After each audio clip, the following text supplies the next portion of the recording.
Let me read to you, if I may, from the first reading from this Sunday. It's the third Sunday of the year, and it's from the book of the prophet Isaiah. Listen to this. God says, "People who walked in darkness have seen a great light, and upon those who dwell in the land of gloom, a light has shone. You have brought them abundant joy and great rejoicing as they rejoice before you as at the harvest, as people make merry as they have their spoils." I'm intrigued by this thought about darkness. As a priest, I run into a lot of people that are going through a thing that we call depression.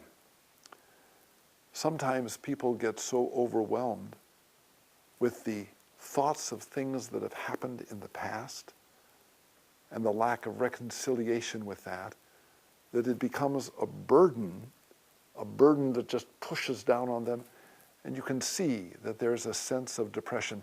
The joy that Isaiah speaks about, the joy of lifting our heart, is so very far from people's lives.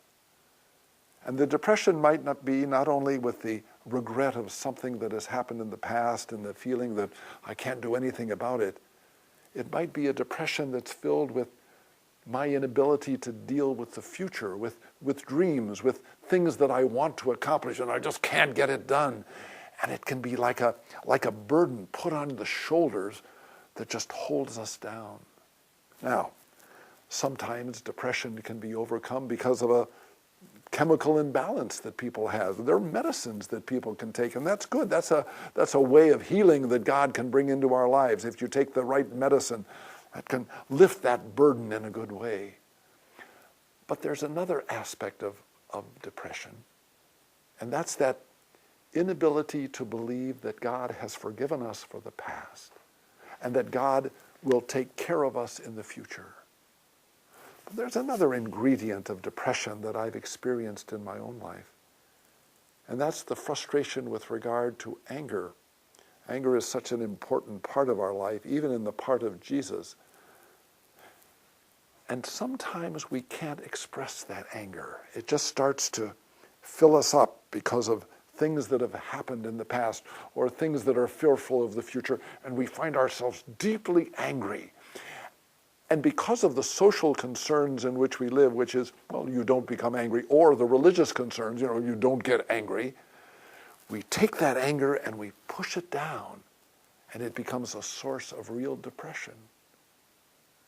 May you think of the importance of God's love for you and the forgiveness that God gives you and the protection that God gives you for the future and forgiveness for the past.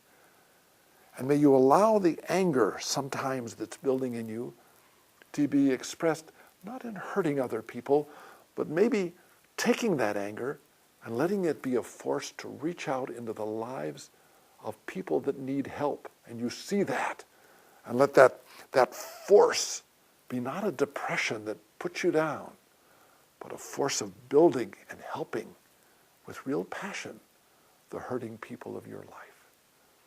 May Jesus' love for you always make you smile.